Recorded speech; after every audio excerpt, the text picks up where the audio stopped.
What would happen if Scrooge's story extended past A Christmas Carol? And what would he be like if he were a Scottish immigrant and also a duck? Well, guys, today we're back with another primarily political episode. I did the wrong music. Let me try this. We're back with another primarily political episode. Those watching are just laughing at me. Those listening, you missed a whole fake bad out intro. But yeah, we're going to be talking about Scrooge McDuck and his role in Disney, his backstory, and how much me and my guest Brandon Knight didn't know about Scrooge McDuck. Turns out it's a lot. Hey guys, I'm Joshua Noel. I'm here with the one and only, the genius host of My Seminary Life, Brandon Knight. We're here to talk about ducks today, and politics, and money. It's not going to get weird at all when we start talking about infrastructure with duck power or Hobby Lobby scandals. It's going to be great.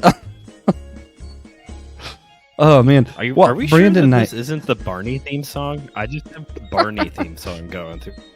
It's just Yankee Doodle. It's perfect. Don't worry about it. Anyway, Brandon, one thing we are starting to do, we're trying to figure out how to structure these episodes. We're still working on it, everybody. But we're going to just identify someone we think is a bad actor in politics, whether real life, biblical, fiction, could be Lex Luthor, could be Nebuchadnezzar, could be Saruman. Anyone you just want to identify, be like, hey, this is what a bad actor in politics looks like. Why? Because at the end we're going to do positive, and I'd rather end on positive. So that makes sense. You want me to go first? So I prepared a little bit for this one. This one I did prepare for because Okay. I initially was going to talk about how many times Richard Nixon has been repackaged and repurposed for pop culture purposes, because I could come up with 3 right off the bat, but I don't know if that's a bad faith actor within politics. Maybe an example of a bad faith actor in politics who maybe not be the first pick, but let's not forget the tragic reveal when we all found out that Anna and Elsa's grandfather in Frozen 2 had constructed this big elaborate charade to try and be on a peaceful offering to the indigenous people near his kingdom, and it was all just a big charade so that way he could get as many of them together as possible to then unlife them from the face of the earth. So that would be an example, trying to use a little bit of politics, a little bit of well, this is on YouTube, right? We can't say those words. I think if you're making any money off of this, I don't know. No, we're not making money. So we're yeah, fine. I would. Oh, okay, cool. So yeah, I would say that would be an example of a bad faith actor in politics, using the illusion of peace as a way to then very literally stab somebody in the back. Oh man, that's such a good example. It makes me wish I would have thought about this more. I'm going to go with a different Disney one that you don't have to think at all to realize, wow, what just a terrible political actor. Yzma from Emperor's New Groove. Okay, yeah. She's been the whole movie just trying to usurp the throne, have the leader killed. And why?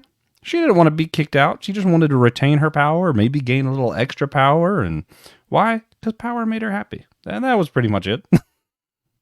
No really elaborate thing there. Just power made her happy. She didn't want to be kicked out. So we'll just kill this guy. Yeah. So, yeah. And I don't think, when it comes to emperors and overthrowing emperors, that's political. So I don't think anyone can say it's not a politician. Anyway, guys, make sure you rate and review on Podchaser, Apple Podcasts, or Spotify.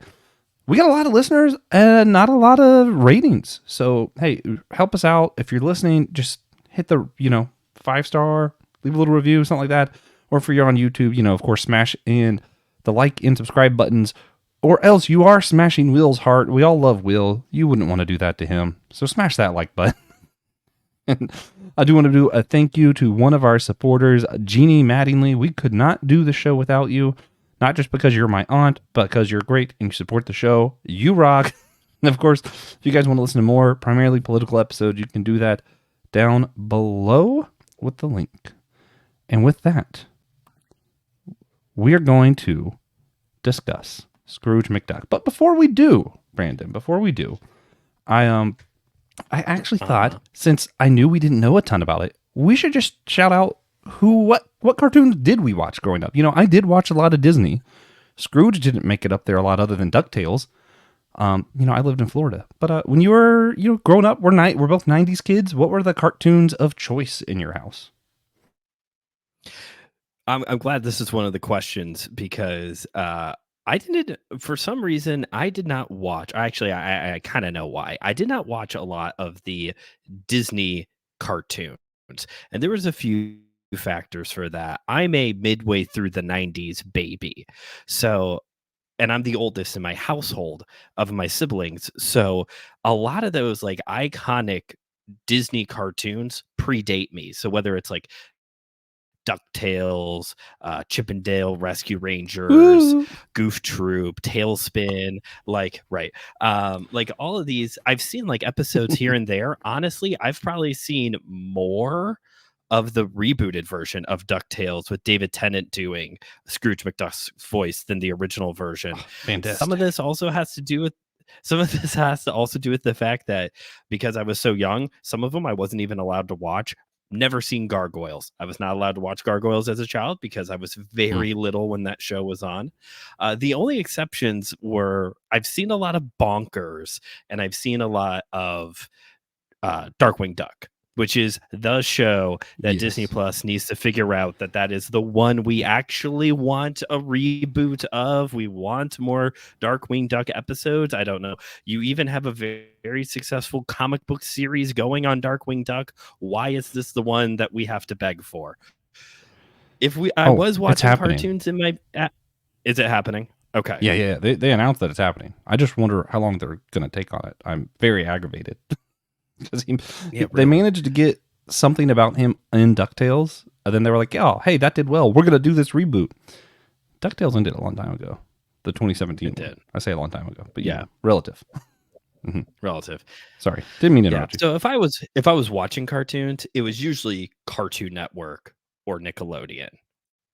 Angry Beavers, Rocket Power, Batman Beyond, Dexter's Laboratory, Samurai Jack, Powerpuff Girls. Those were the usual cartoons. SpongeBob. These were the usual ones that I was watching in my household.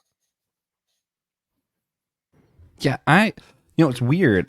I was big Nicktoons and big Disney, but I never I think it's because there's a lot of Cartoon Network I wasn't allowed to watch, and for some reason, I really couldn't tell you why. My parents were emphatically against Ed, Ed and Eddie.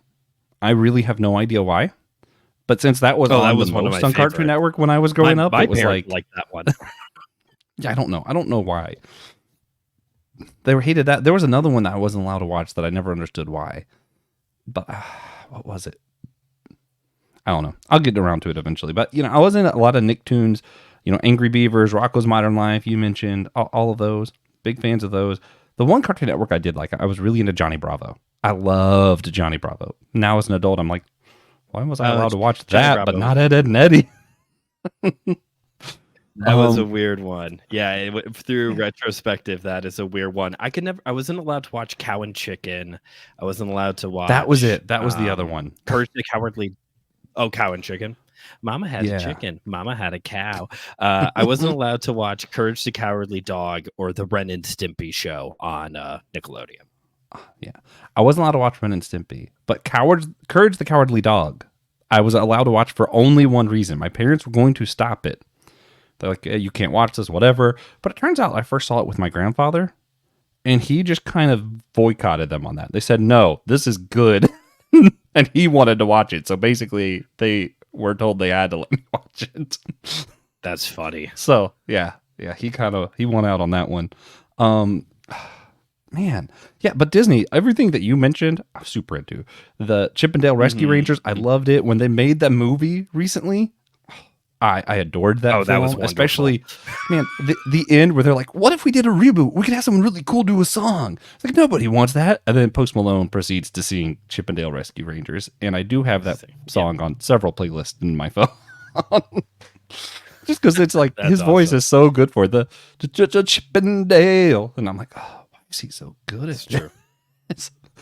Darkwing Duck, you mentioned. Everyone knows I love that. DuckTales was honestly DuckTales and Tailspin were probably my two favorites when I was a really young kid. As far as like regularly watching those shows, I love both of those.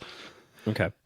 And yeah, like really, when we first suggested this, I really thought this was just gonna be because I didn't know a ton about them. I just know that I like DuckTales. I was like, this is gonna be funny. And it's just going to be an excuse for like a quick little 30 minutes of me continuously going, DuckTales, woo. That was it. That was going to be the episode. And then I did research and realized, wow, I did not know this character. so this one, it's going to be an interesting one. What was your first introduction specifically to Scrooge McDuck? Was it DuckTales? Because I think that's probably mine. No, mine was the Mickey's Christmas Carol that came out in the it came out in the 80s, but it was on all the time during the Christmas season. So that was a pretty regular watch for us every Christmas, and still to this day. It's on Disney Plus, so I usually turn it on sometime during the month of December to watch. Pretty sure that had to be it because, like I said, did not watch a lot of DuckTales as a kid. That's fair. I know I feel like all the Mickey Mouse Christmas specials are great.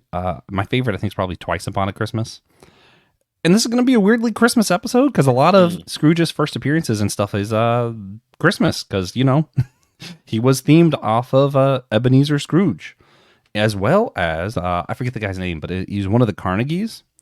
And I found that interesting because I don't know how many of the listeners know. Well, I'm just going to talk to Brandon for a minute, guys. Ignore this. I go to Cumberland Island a lot, just different camping trips and stuff. I post pictures about it. The one mansion that I keep going back to that I just like take pictures, kind of like, this is so beautiful, so cool. Yeah, the brother of the guy that Scrooge McDuck is based off of, he's the one who built that mansion on the island. So it's like, I have like a weird connection to the Carnegie family where I'm like, oh, strange. Huh, well, yeah, they were just a wealthy Scottish family. As Disney likes to remind us, it is a small world after all, folks.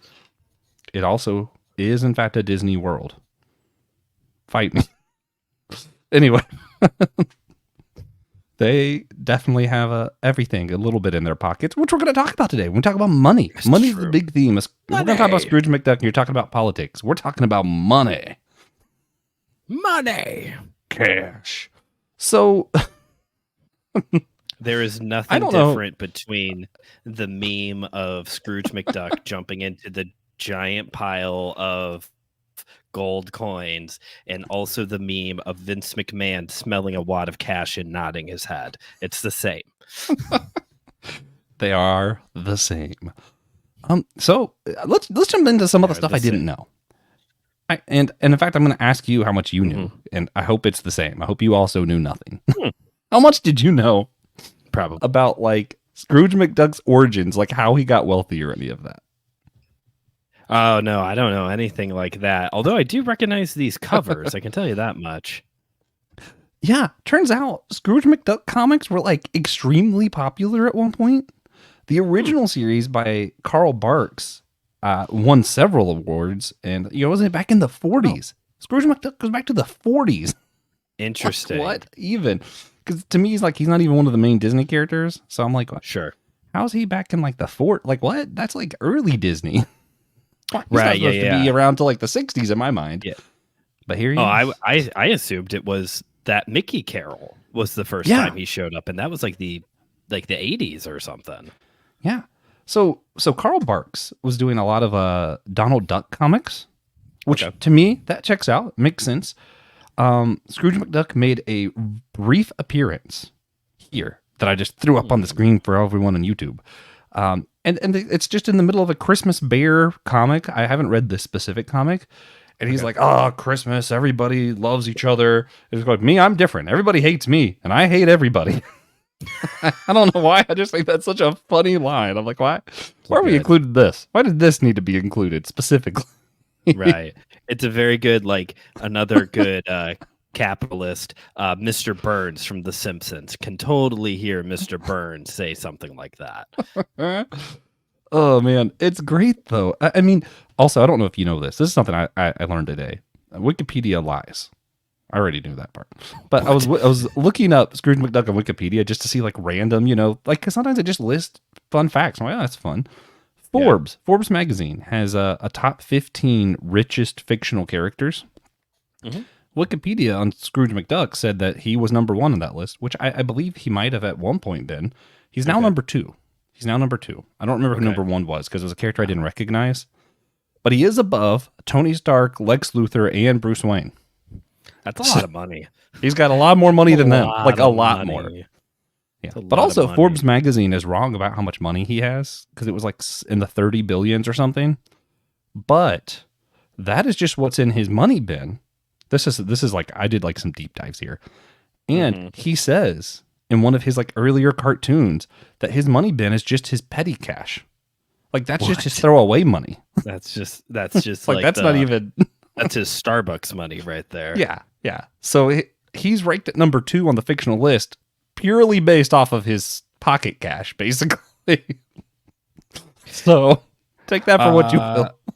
Okay, so I just did a quick search. I'm trying to find it. Keep going.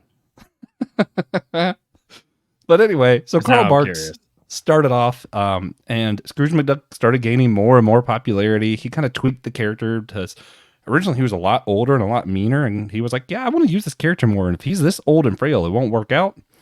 So that's where he kind of got still old, but he's like active and can do stuff. Oh, go ahead. Oh, this is about to be good.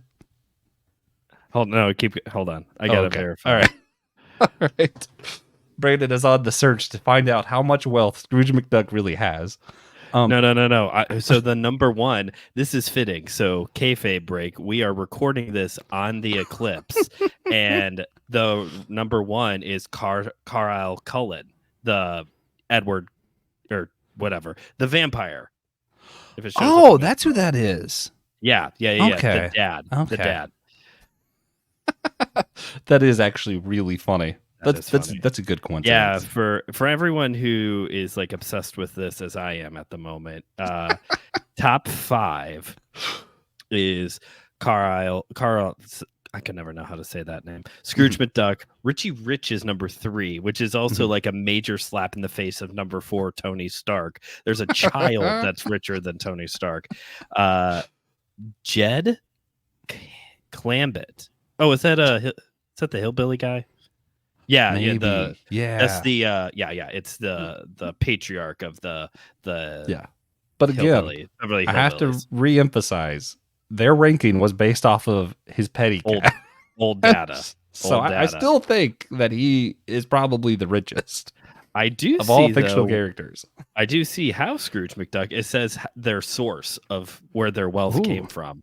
What's it say? For Scrooge, it says mining. That was part of it. Okay, well, tell us more about it. Oh, man, okay. Anyway, so back to Karl Barks. Oh yeah, that. Yeah. Sorry. So he wrote like a whole series. He ended up just doing exclusively Scrooge McDuck for a while.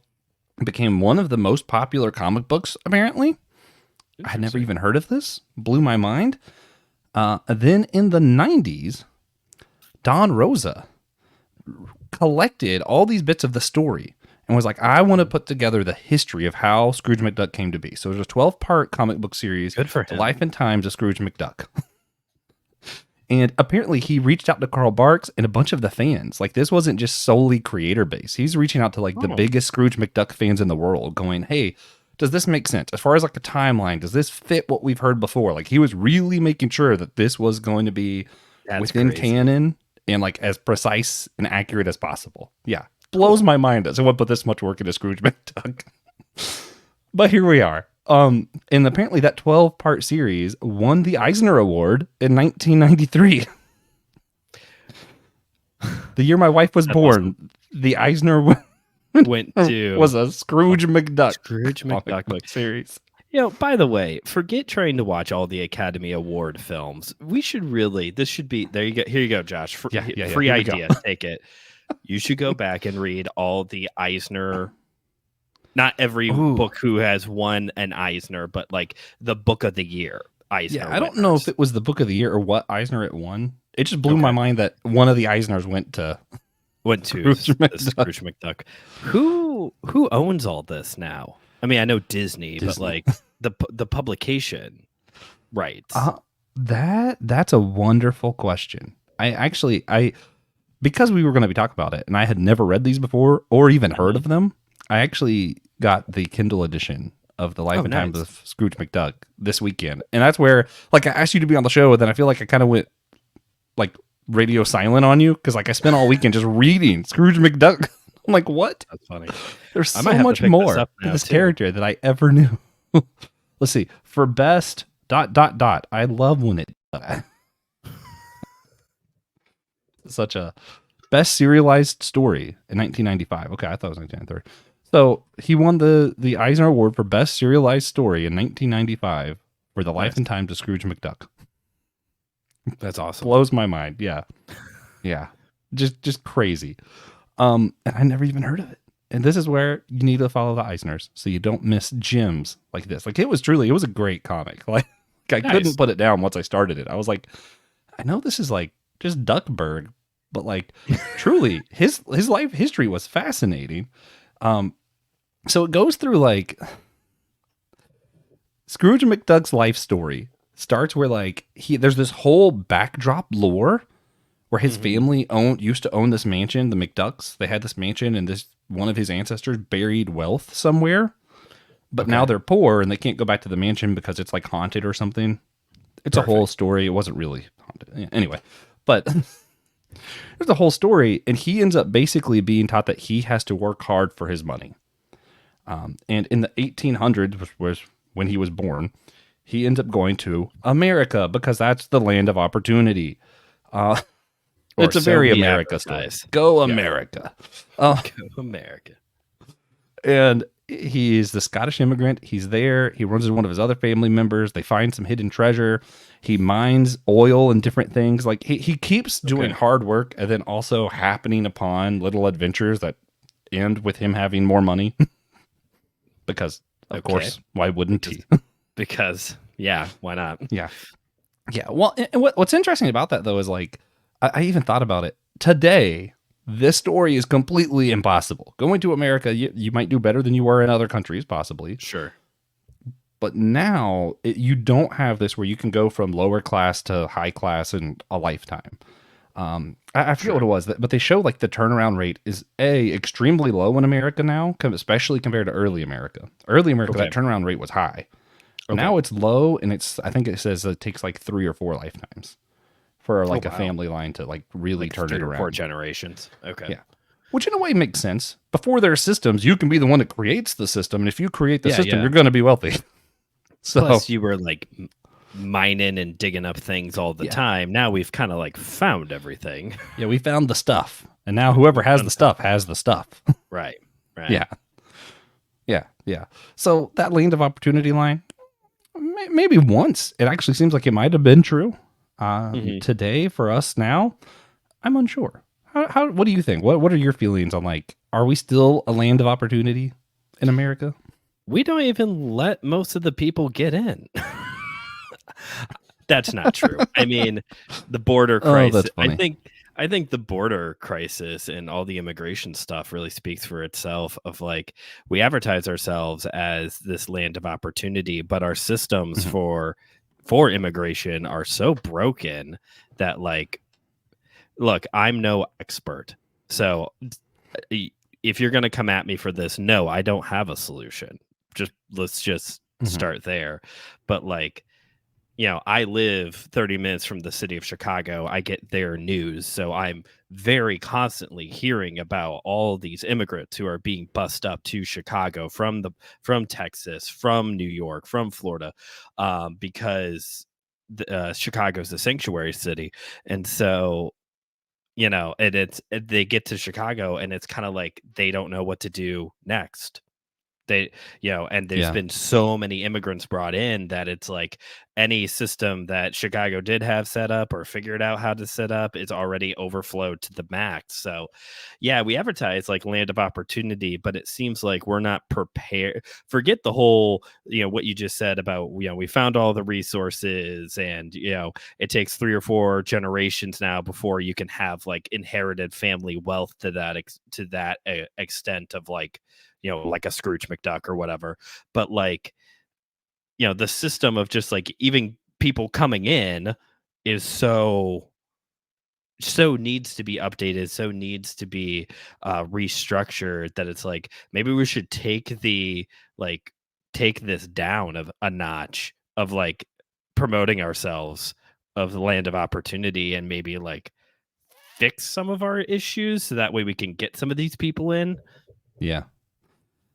So there's two parts to this, and I think both huge parts. I don't know if one's bigger than the other. The immigration thing is huge. We obviously have no idea what we're doing with immigration, who we want to let in, where we want to let them in, and how long that process takes is insane. Yeah. And even when solutions do come up, it's usually not politically advantageous for one side or the other. And we have this whole polarized thing within our system that I'm kind of like, I don't even know why you would want to be here. Right.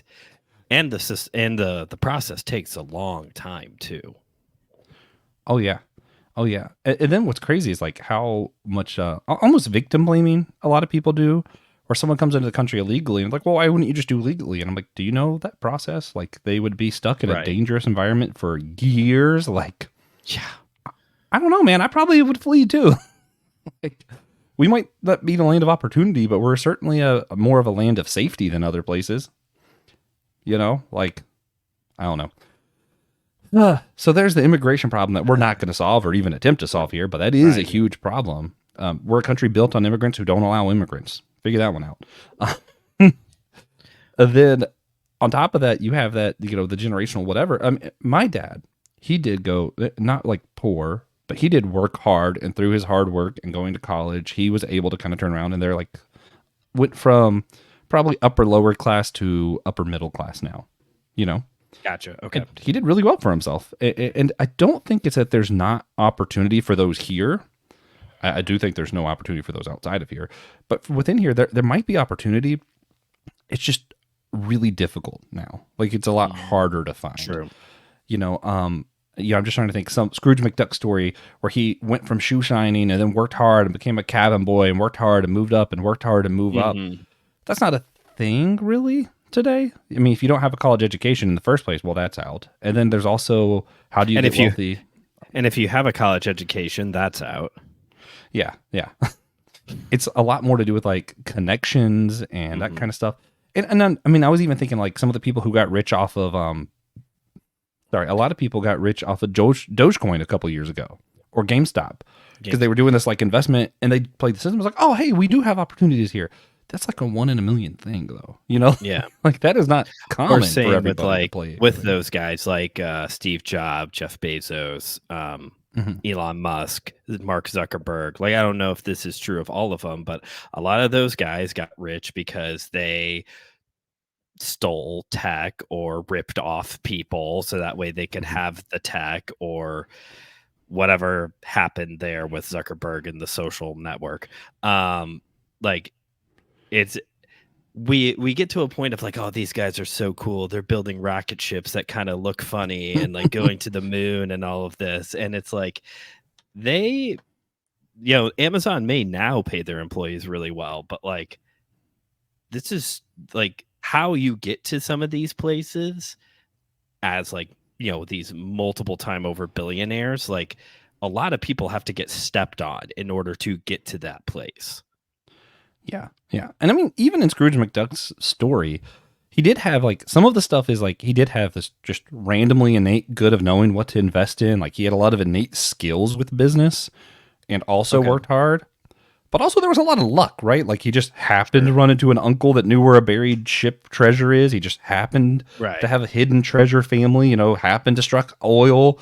Like, a lot of it's like, there was a lot of luck in this story. Like, even back then, there's a level of luck. And, just if we stuck with the oil thing, striking oil, the story of someone striking oil and getting rich because they found oil on their land, of course, is going to become more and more rare. Like, your chances used to be 1 in 100, and now they're like, what, 1 in a billion? Like, it's not that it can't happen. It's just that the more we find stuff, the more unlikely that is to be. Sure. Anyway,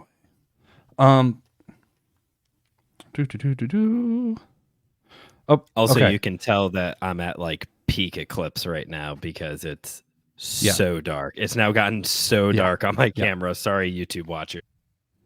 And we're back. We took a quick break to go look at the eclipse, guys. I can't see anything now. It's fine though. We're both blind, but it's great. No, but I don't know. I think that's all I have to say about, like, as far as the opportunity goes. I just think it is more difficult now, and how we make money just is different. Well, yeah, and plus you have to also factor in, like, maybe this one doesn't work as well given the time frame of when these comics were being written, but you do have to take into account, like, in the real world now, how dang expensive everything is, like this is also a contributing factor, and how, even like in things like gig economy, being a content creator, I see these things all the time about, like, you want to find an easy way to make money, start a podcast.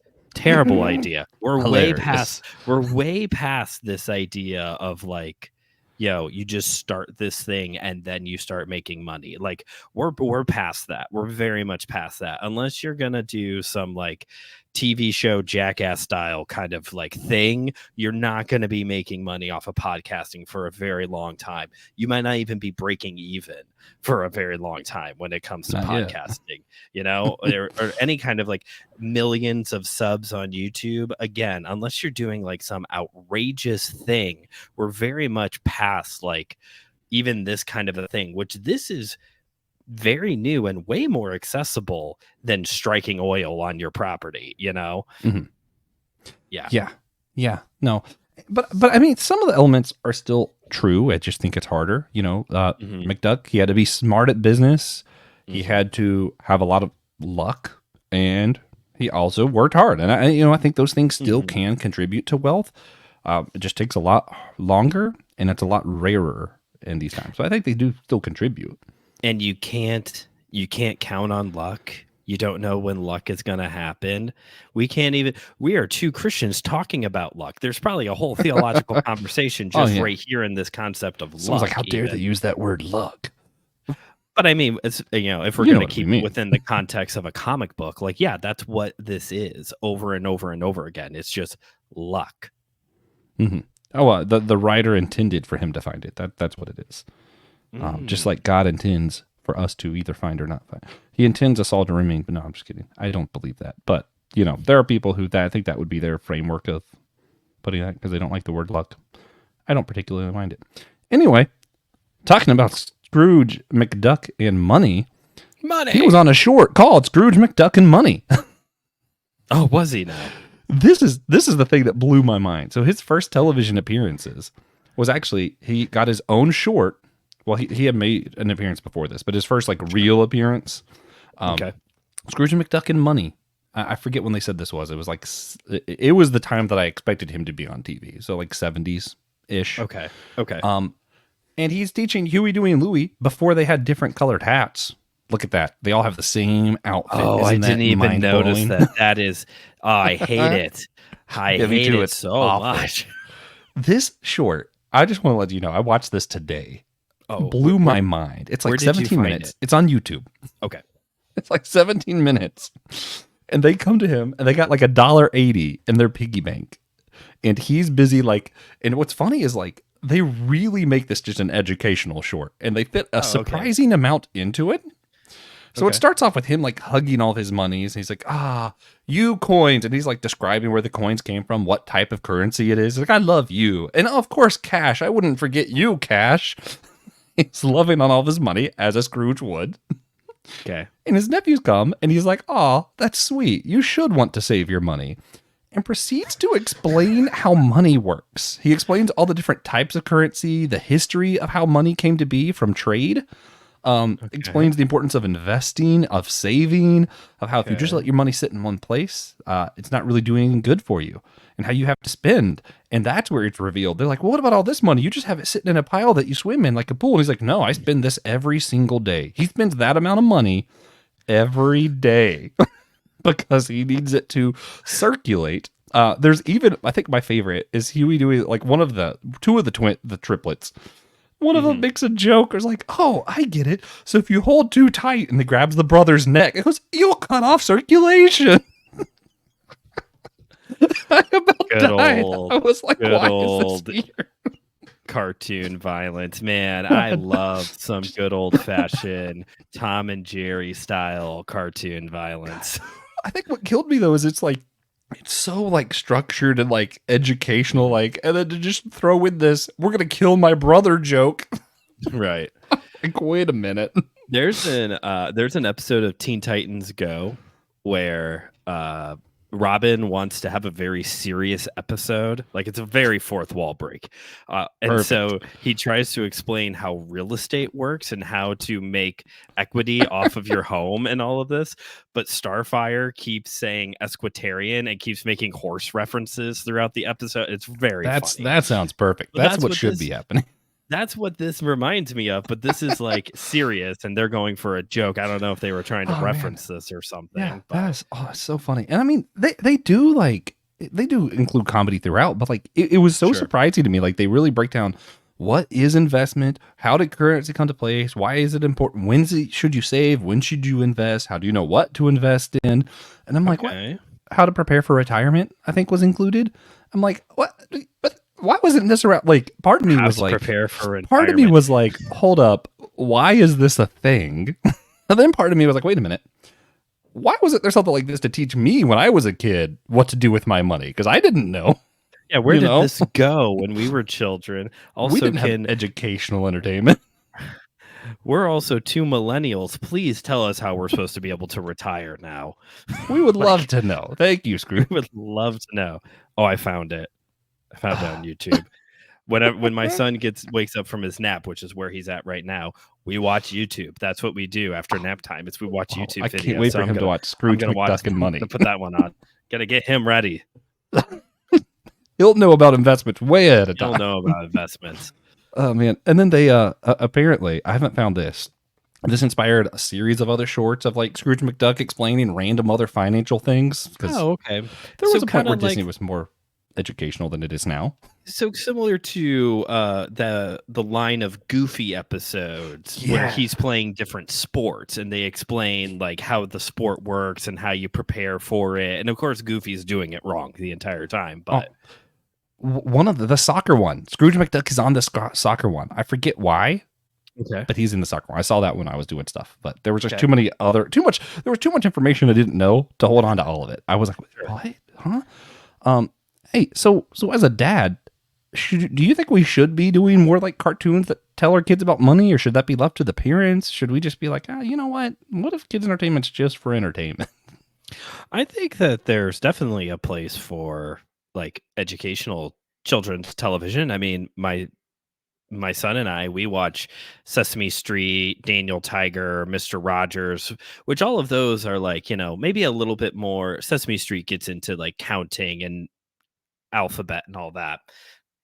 All the rest of them kind of deal with more like interpersonal communication skills or like, being able to relate to other people, relate to yourself, things like that. Like, so I don't see why we can have that, like these like character building skills, but not like, no, we can't have education. Well, come on. Like there was an entire generation that grew up on Schoolhouse Rock. Like I was homeschooled for a while, and my mom even like brought Schoolhouse Rock into the equation there sometimes to help with like lessons. So no, I think it would be good to have, shows. Cyber Chase would be one that I can think of that kind of teaches you a little bit more of like educational life skills kind of thing that's still on now. But yeah, I think if there was something like this, I would show my son unironically when he gets older. He's barely 2 at this point. He's not going to learn anything. Now it's for humor's sake. Yeah, right now it's more for you. It's for me. Yeah, he's just going to be there and watch a cartoon because he likes cartoons. But no, I think that, I don't see why it would be bad to have a tool like this, some type of like Scrooge McDuck teaches you about these, some of it you might not need it too much anymore. Like if Scrooge McDuck's going to show us how to balance a checkbook, I don't know how helpful that one's going to be anymore. But, Scrooge McDuck explaining to me cryptocurrency might be the best way for me to finally understand what the heck this even is. Disney, you have it. A request. We want Scrooge McDuck teaches cryptocurrency. And if you could get They Might Be Oh, Giants man. to sing educational songs in the process, because that was a thing there Yeah, for a while. They Might Be Giants that were was great. doing educational songs for Disney. Like, just yeah, that's what I want. Man, great stuff. I think I agree. I like kids learning Yeah. stuff. And Disney, when Disney does educate, this is the thing. I actually like Disney being more than just entertainment. Because, it's always supposed to be for Walt Disney's vision was both adults and children. And he wanted to add something of value to the world. And I know a lot of times you do. And a lot of times it gets dropped off. So this is weird. When I was a kid, they still did field trips to Disney World if you lived in Florida. Now, it's questionable if you're even allowed to think about Disney when you live in Florida at school. That's It's- fascinating. That's Yeah, fascinating. crazy turn Not of events. because of just the idea of being able to go to Disney World for a field trip. That's amazing. Yeah. Like, Well, and the thing I is, mean, like, I'm sure you're going to like Epcot or something, but so here's the thing. People miss in Magic. This is just like a little hack. Magic Kingdom has so much educational stuff that like we were shown and then like I forgot about till I was older. And I'm like, wow, people just don't see this stuff. Like some people still see like the Hall of Presidents and there's Sure. a lot of stuff there. People don't know that in the tower, the tree outside of Liberty Tree Tavern, my favorite restaurant, there is Liberty Tree. So good. Oh, it's fantastic. Liberty Tree has little lanterns in it. It's like, oh, that's a cool decoration. Well, there's 13. And it was for the purpose of when people did these little field trips, like, hey, do you know why there's 13 lanterns? And they tell you about the colonies, right? Okay. Or in the future part of Magic Kingdom, there's the Carousel of Progress, and they teach you about like the big fan. history of like technology. And there was like, I like when Disney does this stuff because it's you can be entertaining and still educational. And in fact, I think that kids might possibly learn better that way. Maybe not Possibly. sure, but seems likely. I retain it better when I'm entertained. We did have something, Josh. Still Aha. sticking with the World of Disney. We grew up watching Bill Nye the Science Guy. Oh yeah, We did have Bill Nye the that Science was Guy. Disney. Yeah, Fantastic. Yeah, and Beaker's World, which I think that may have been Fox, but it was the same kind of thing of like Disney bought kind Fox. of It counts now.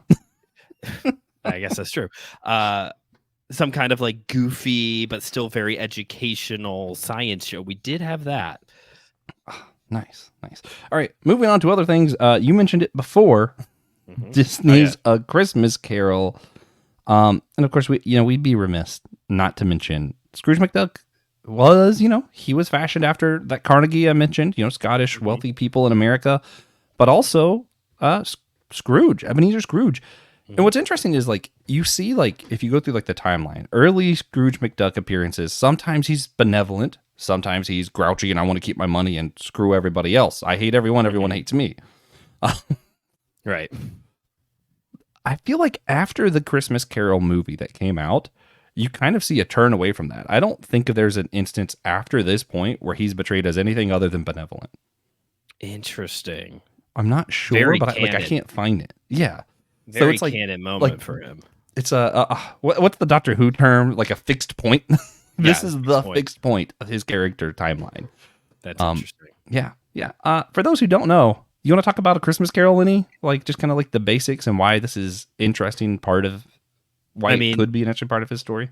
I hope this doesn't like offend anybody, but like if you don't know, I don't know how people wouldn't know the plot to A Christmas Carol because they should. this is the most overdone plot line in Christmas history True. of this crabby person who just hoards money. His life is his money, Ebenezer Scrooge, and has this supernatural experience, not with God, but with ghosts who instruct him in, shows him Christmas past, Christmas present, and Christmas future. And he goes on this journey of where his life started, where his life is now, and where his life is headed, and has this rebirth essentially to become this very benevolent person.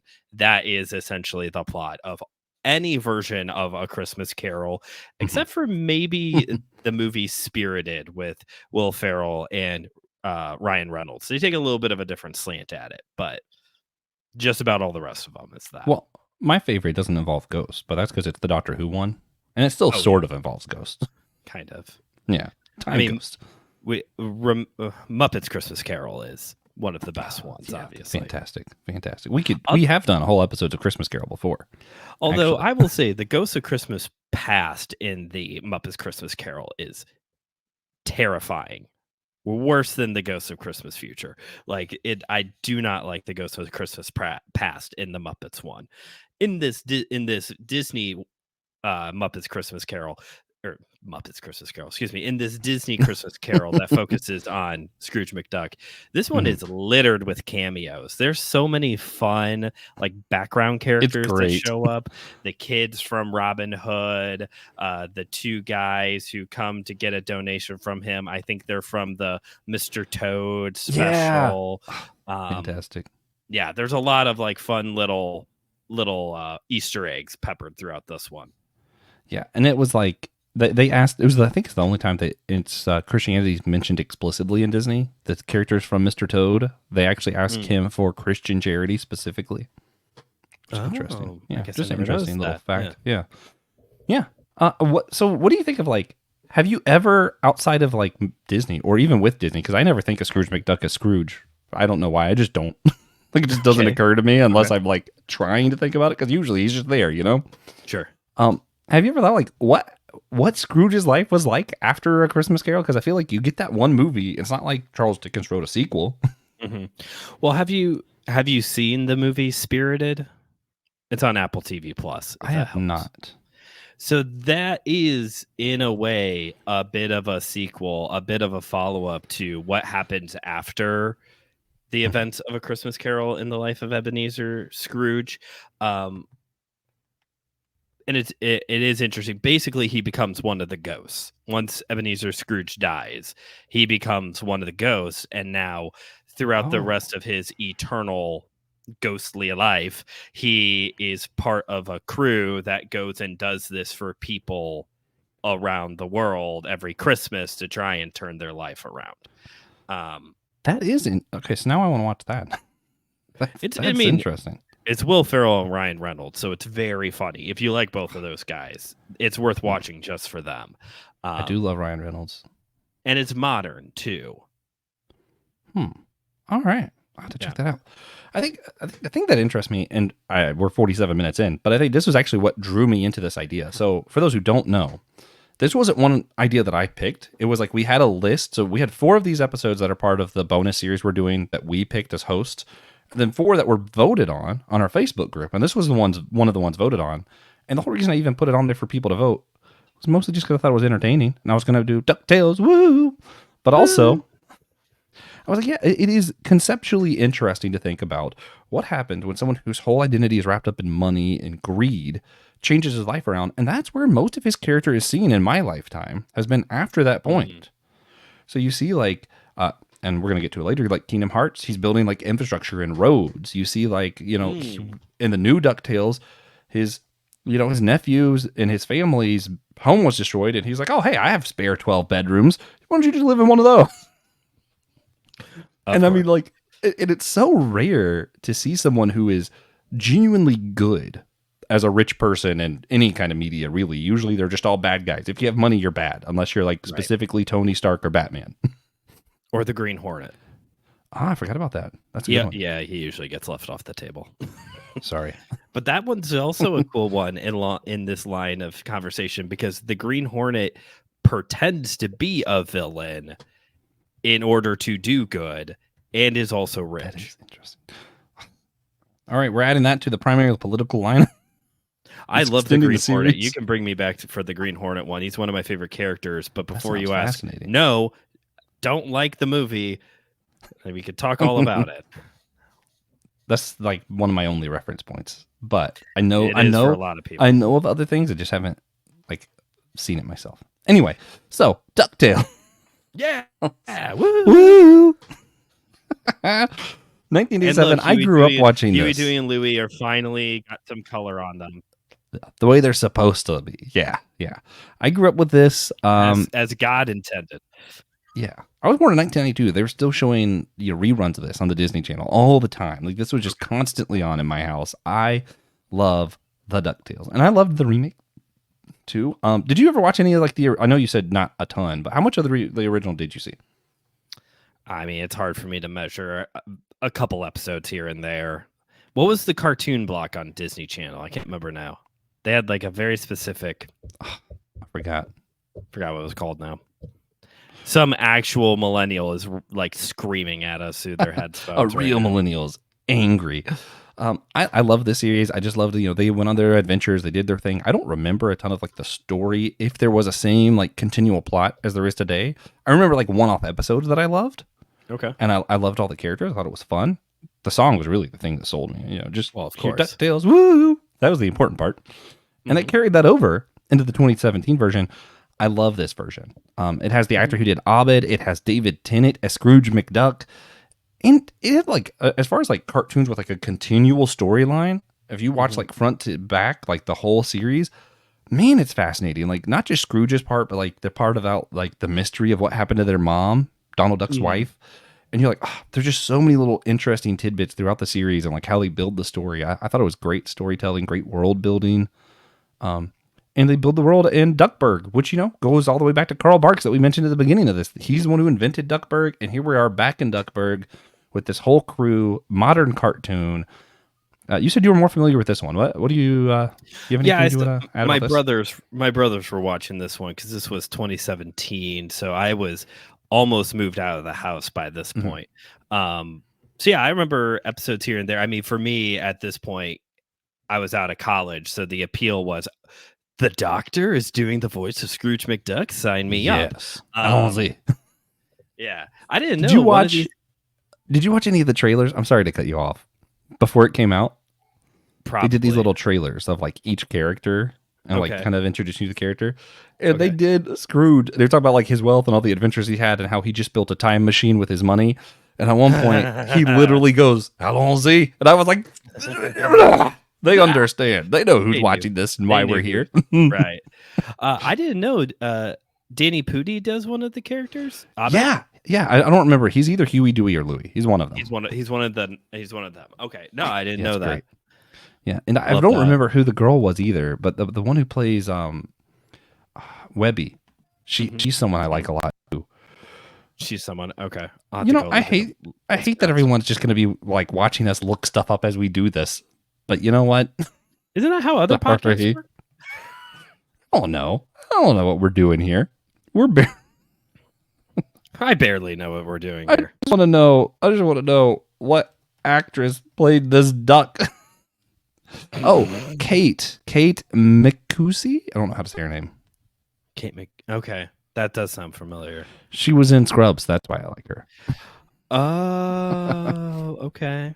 Yeah. Anyway, DuckTales, great time. You see him you learn about all these adventures he used to go on and where he found some of his money and just kind of like. And to me, it's like a more realistic Indiana Jones. In real life, people who are archaeology teachers don't go on these crazy adventures. It's rich people. Those are who go on these crazy adventures. Yeah. That's when you were talking about the original, like the comics about how he would go and find this wealth and this buried treasure somewhere. Like this is the exact opposite of Indiana Jones. It belongs in a museum. Like Scrooge McDuck is no, it belongs right here in my swimming pool. My house. I think he's bought a few museums and put stuff in, but they're still his. I hope so. It is. I wasn't joking earlier. It does remind me a lot of the Hobby Lobby problems. Where you saw where they had like certain stuff smuggled into the country and some stuff they might not have known about. They might have known about, but they were sued by the U.S. government and lost badly. We took on corporate America and broke even. That's a Simpsons joke. Oh man, but it does remind you, like, rich people are usually the ones doing these stuff, and then it's like a question of, do they give it to museums? Do they give it to the rightful thing? Are they like ethical with what they do? I think Scrooge McDuck probably is not ethical with what he does with this stuff. I don't think he's being evil, but he does just kind of claim stuff as his own. Right. Like, this is mine now. I found it. Finders keepers. It's just finders keepers all the time. Yeah. I think they kind of avoid that question in the show a lot. Right. But yeah, I mean, it definitely is kind of like, these are the people who can go on these crazy adventures. It's not like people like me and Brandon aren't the ones going over to Europe doing cool vacations. It's people with money who are going to Europe having cool vacations. Right. Yeah, but he does, you do see this values of family. Like he values his family even over his own wealth, which Yeah. he values his wealth a lot. Right. He sings songs to some of the gold pieces at times. He knows the story of every single penny that he's kept. It's insane. But, Quite silly. but like you do see this where like we wouldn't be able to do the kind of stuff they do. And what I love about the 2017 cartoon is you see like the kids were growing up like I guess lower middle class or maybe upper lower class with Donald Duck. Okay. And Donald was struggling to get by at all. There's all this stuff. And then all of a sudden they live in this mansion and they're going on all these adventures. And you see everyone's life actually does just change. So it does bring this question of like, how much does wealth change your life? Like, can wealth truly make a difference? Like, we like to act like it's not really that valuable, material things don't matter. But man, it seems like they're having a lot of really good family moments and adventures that are building them each other up. And it is because they have money. Yeah. Well, this is also, I mean, this can even go back to the comic book of like how you could be reading these stories and think like, wow, back when they were coming out, you could think like, wow, if I just go in my backyard and start digging, I'll find oil. And we know now that that's not necessarily the case.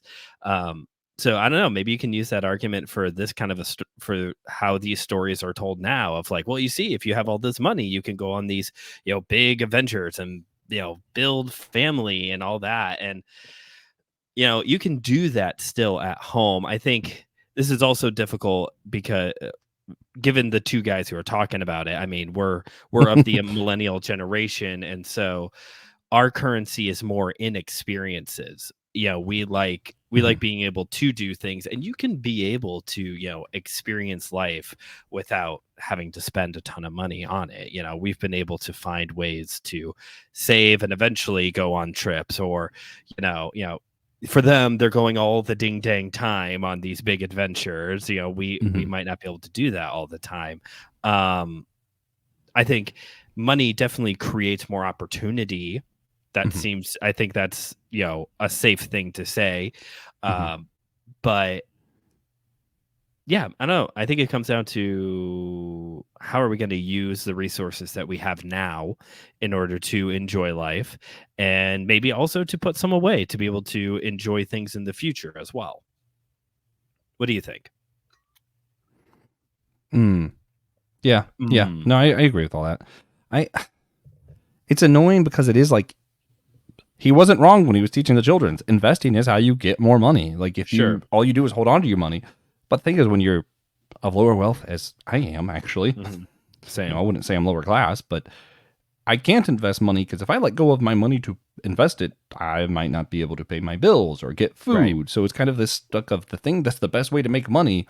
You have to have a little bit more money than I do to do that. Yeah. I was recently looking into a lot of that because I turned 30. So now all of a sudden the stock market is interesting. Yeah. I don't know what happened.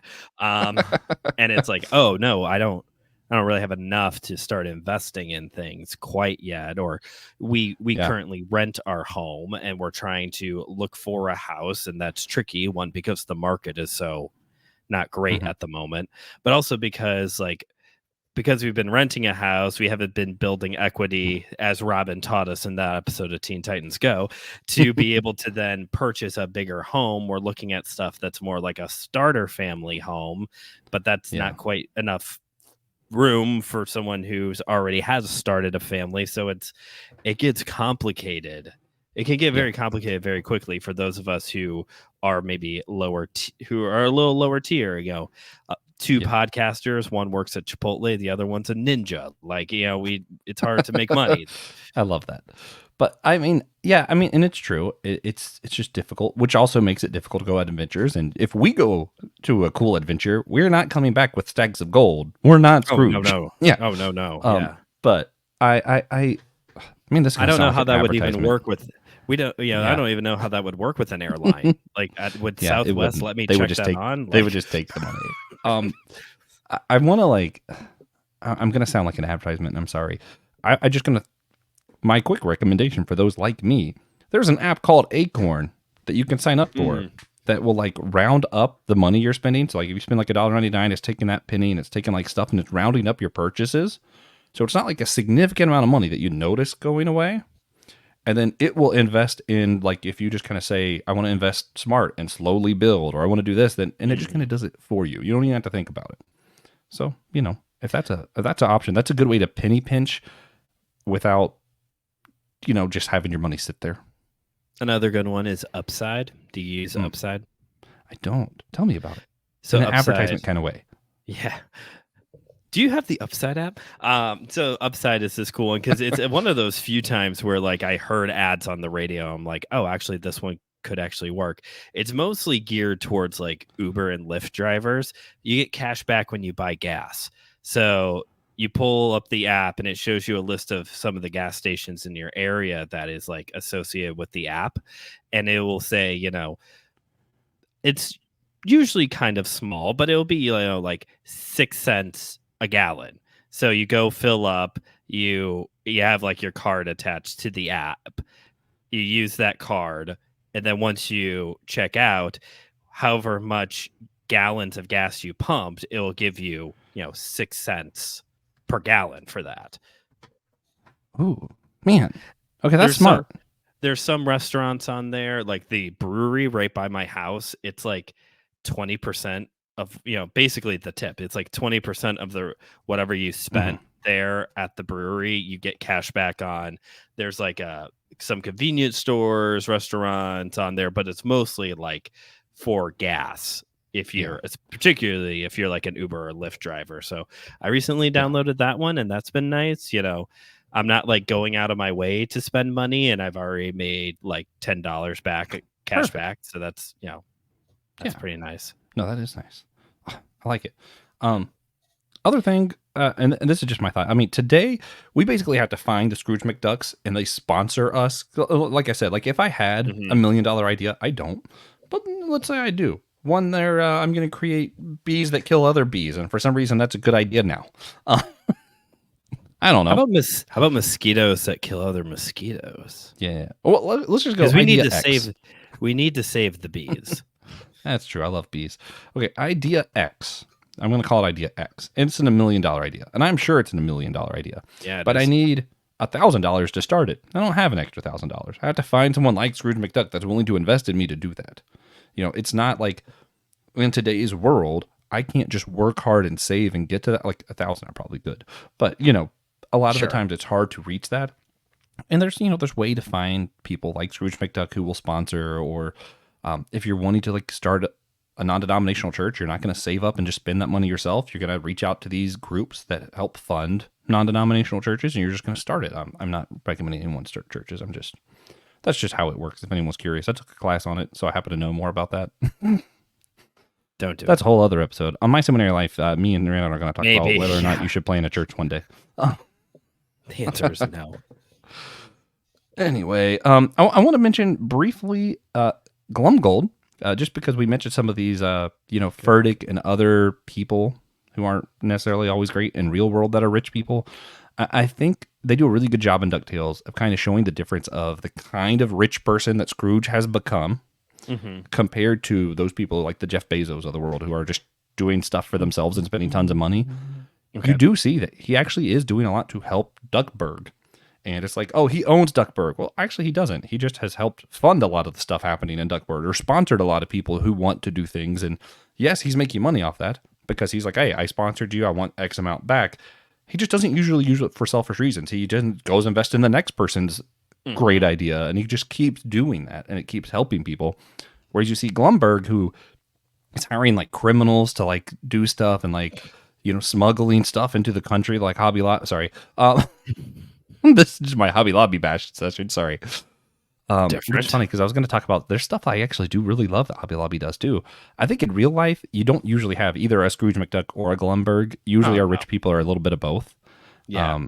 So Hobby Lobby, I've dogged on them a lot for like smuggling stuff and doing terrible stuff. Even though they funded the Bible Museum in DC, I like a lot of the stuff about the Bible Museum in DC. There's a lot of stuff I don't like too, of like how they got some of their stuff, which is concerning, especially if you grew up watching Indiana Jones.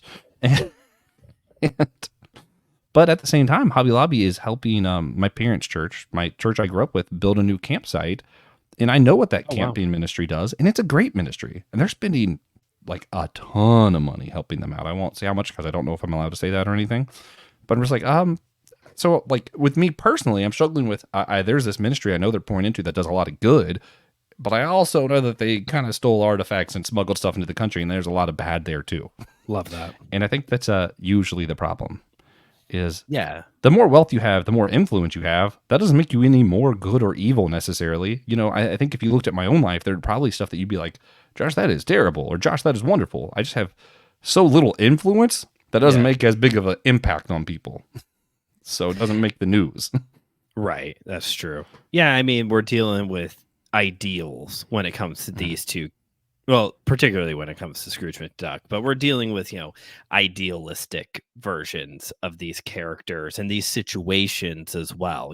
Like, of course, they're going to find the treasure. It's a kid's cartoon.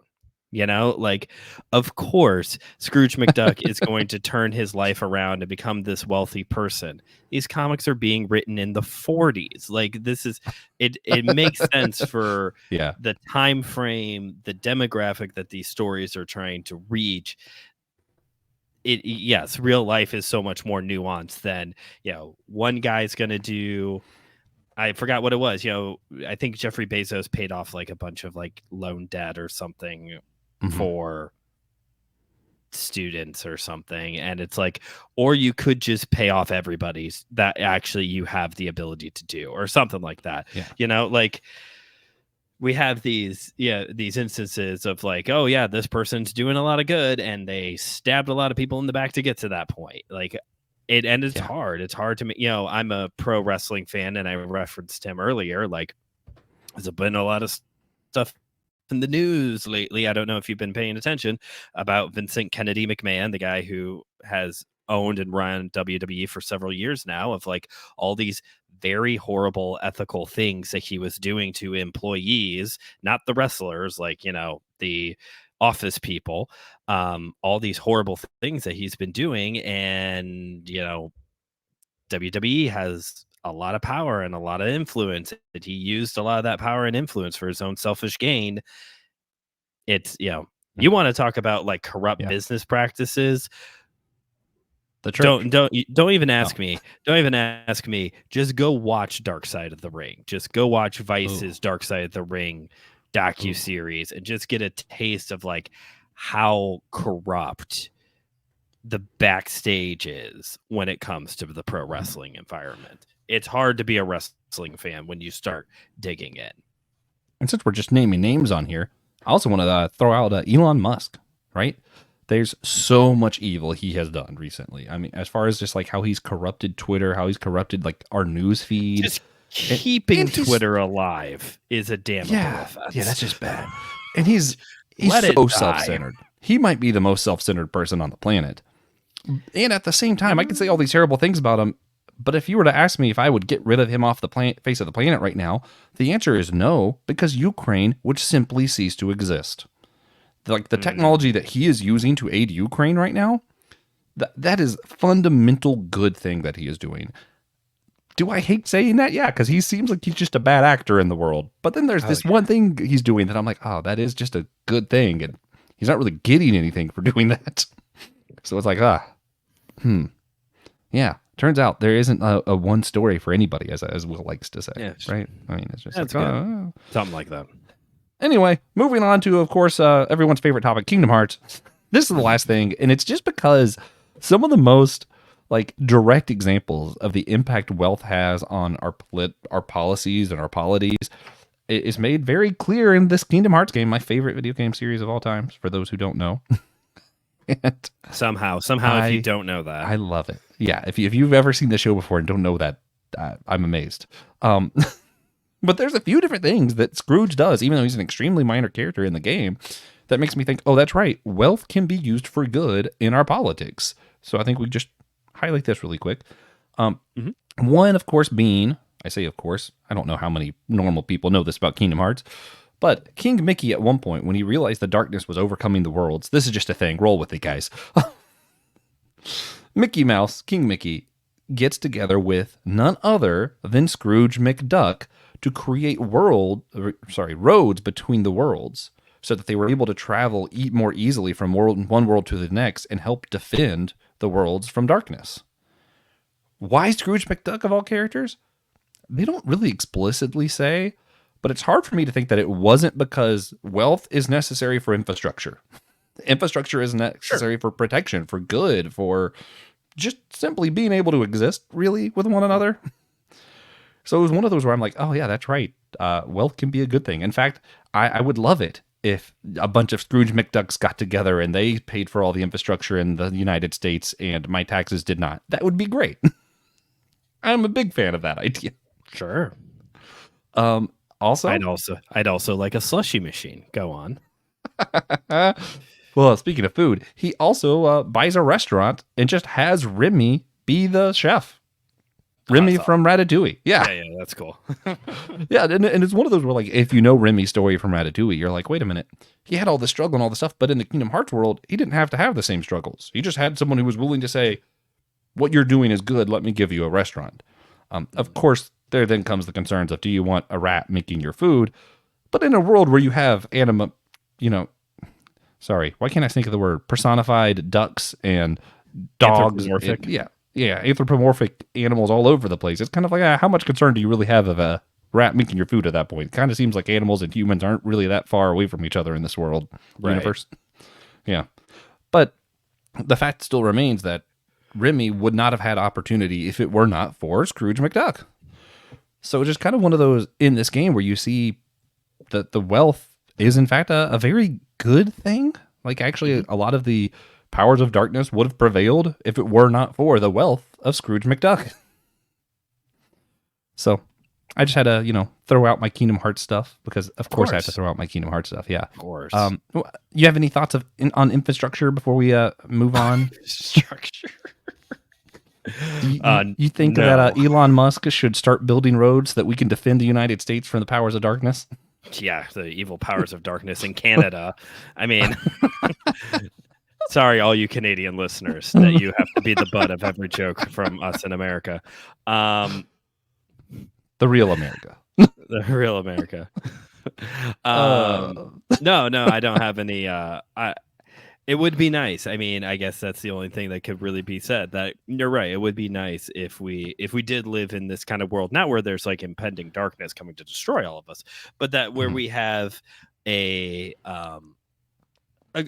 class of people who isn't so much obsessed with hoarding wealth as they are with investing their wealth into something that is beneficial for the whole of society. Yeah. Shark Tank, but for roads. Yeah. It's Shark Tank, but it's, we need a new bridge built. That kind of thing. It's Extreme Makeover Home Edition, but rich people are flipping the bill and we get, new homes. Things built.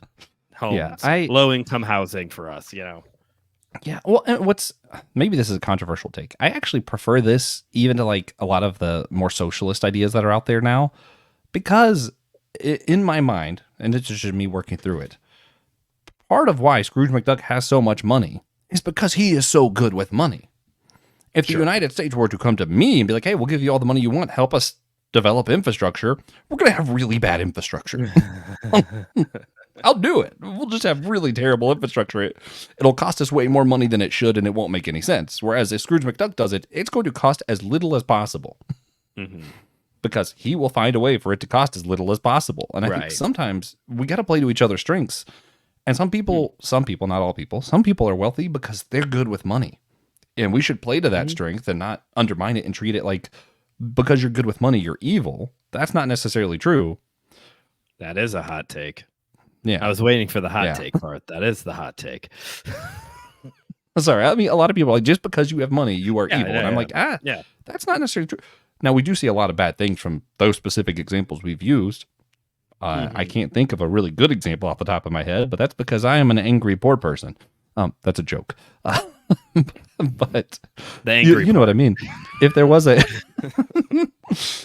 there was a Scrooge McDuck who was going around doing these good things, I don't think he's evil because he has all this money and he's not sharing it with everybody. Like, it's like, oh, you could give us all $1 million. Well, he has no obligation to do that. But if he is using his resources for good like that in the world, I would still consider that good. Maybe even more good than just giving us money because, hey, I have money, you should have it too. Gotcha. Yeah. So do you believe in capitalism then? Well, that's a great question. Is money the root of all evil? Do we believe in capitalism? Is capitalism evil? You tell me, Brandon. You're the seminary No, student. I asked first. I don't think capitalism is good or evil. I think all systems have their strengths and weaknesses. I think socialism would work if everyone were a Christian, but everyone is in fact not a Christian. I think the problem is in socialism, I think it makes it really easy for the poor and lazy to take advantage. And I think in capitalism, it makes it really easy for the rich and lazy to take advantage. Like, either way, I feel like no system is perfect, and someone is going to take advantage of others. So What do you think? The churchy answer is you don't believe in capitalism, you believe in Jesus. So now that we've gotten that obnoxious answer out of the way, I tried not to word it like that, but I mean, yeah, I guess. we got that obnoxious answer out of the way. I do caution against trying to equate capitalism with the biblical way that we should be doing things. I think, as you said, there is good and bad in all the systems. And maybe some systems are worse than others and some systems are better than others. But there's good and bad in every system. And I think ideally, yeah, we probably as Christians should be looking to take care of one another. And as you pointed out, maybe be aware of the lazy person, because in both of your scenarios you presented the lazy person's the one getting away with everything. Because there is a place in scripture where it talks about, Proverbs, it's full of these examples of working hard, At the same time, though, you get into maybe more of the Gospels and the book of Acts, and you see the church taking care of each other. You see the disciples living off of bare bones. You see Jesus living off of bare bones. Like, let's not forget, Paul was a tent maker. Jesus was a carpenter. Jesus had a 9-to-5 or a part-time. I don't know how often he was building tables, but like we have these examples of like work is a part of the situation. And with that comes resources. Maybe we can use not necessarily wealth, but resources in order to take care of your family, do ministry, whatever. But I think the issue is more so the hoarding and the intention behind wealth, which honestly is the biggest stab against capitalism. Because capitalism is beat the level, make it to the next one. You're going to keep accumulating and that is the goal. You're going to keep accumulating and keep rising the ranks.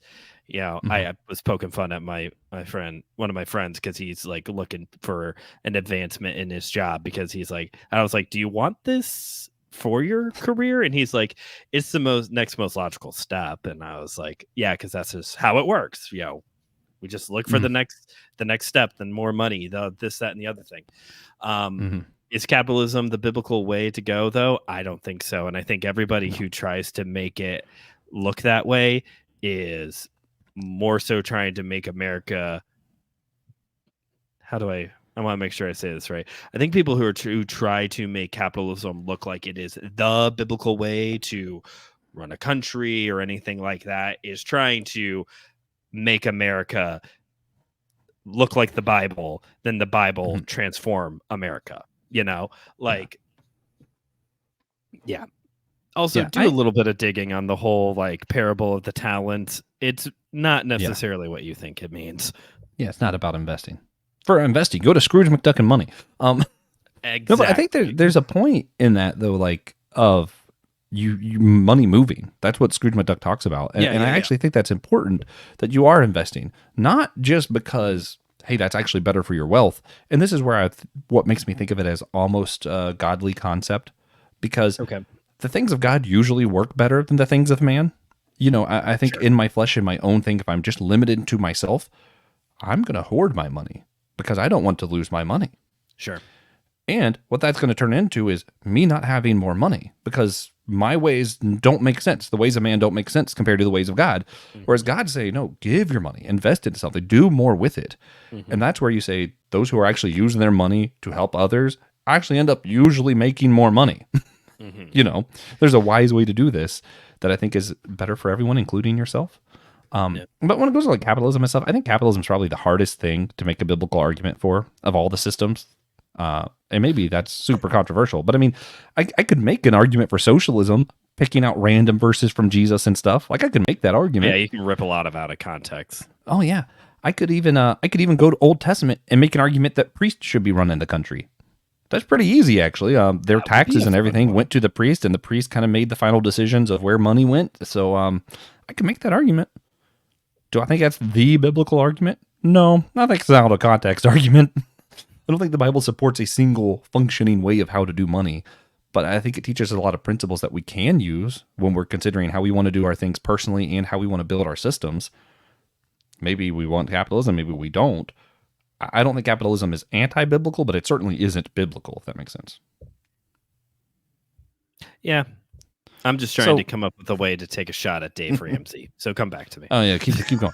No, but for those wondering, me and Brandon don't like Dave Ramsey, but that's just a simple statement that we're going to move on from. My last thing, a lot of people think money is the root of all evil is a Bible verse. I don't think it is. I don't think that's in the Bible. I think the thing in the Bible is it's harder for a rich man to get into the kingdom of heaven than for a camel to fit through the eye of the needle. So if the Bible warns us against money, should we avoid money? Should we just not have it because money is evil, apparently? Evil. I feel like this is a lowball question. Evil! I mean, Speaking of cartoons we grew up with. if money is evil, then it is a necessary evil because you have to eat, you have to keep the electricity on, you have to keep the water running, you have to have a roof over your head, right? There are just like bare bone essentials that because of the society we live in, you need to have money in order to make it work, right? Again, I think this comes back more to the hoarding of wealth is the issue, not that money in itself is intrinsically evil. Yeah, I'd agree with that.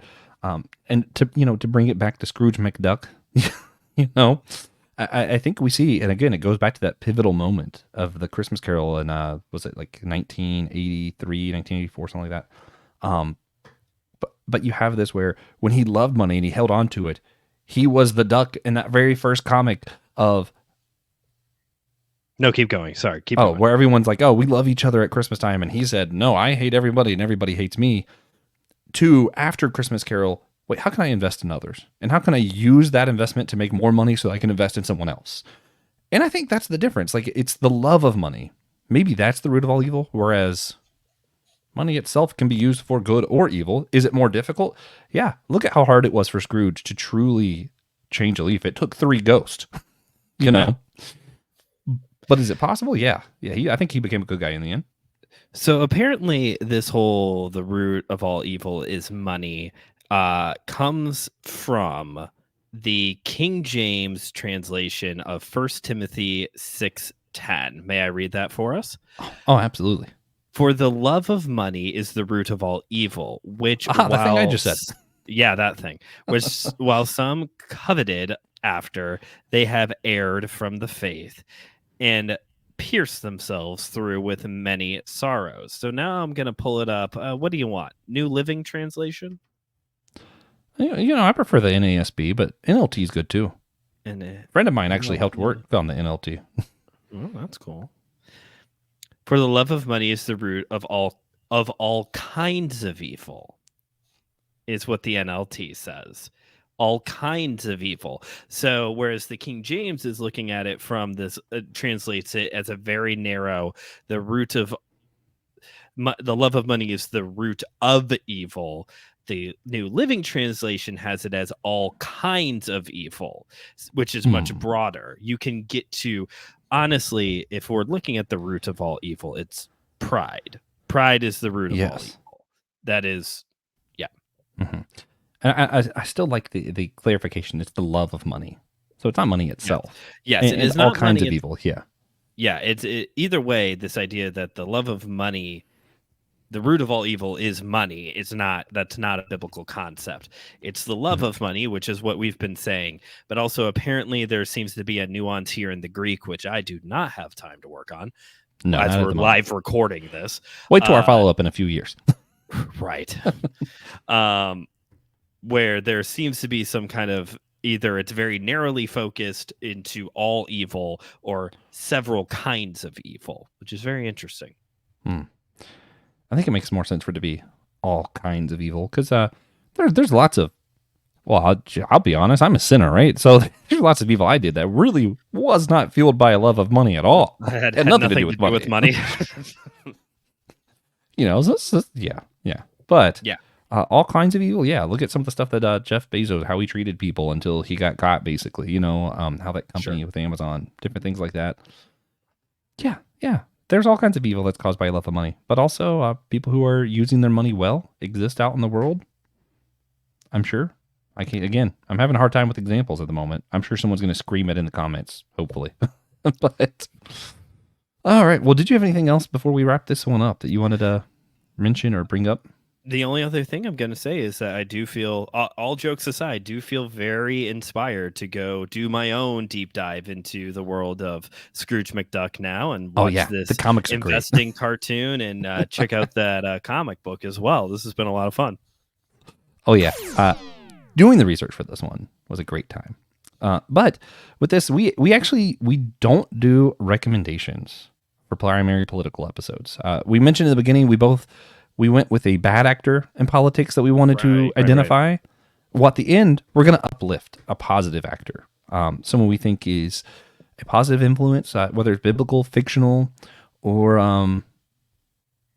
real life, which might also be, anyway, there's some overlap there. I'm going to go with one positive because I've been watching, I finally am watching Game of Thrones. Lord Tyrion Tyrell. Yeah.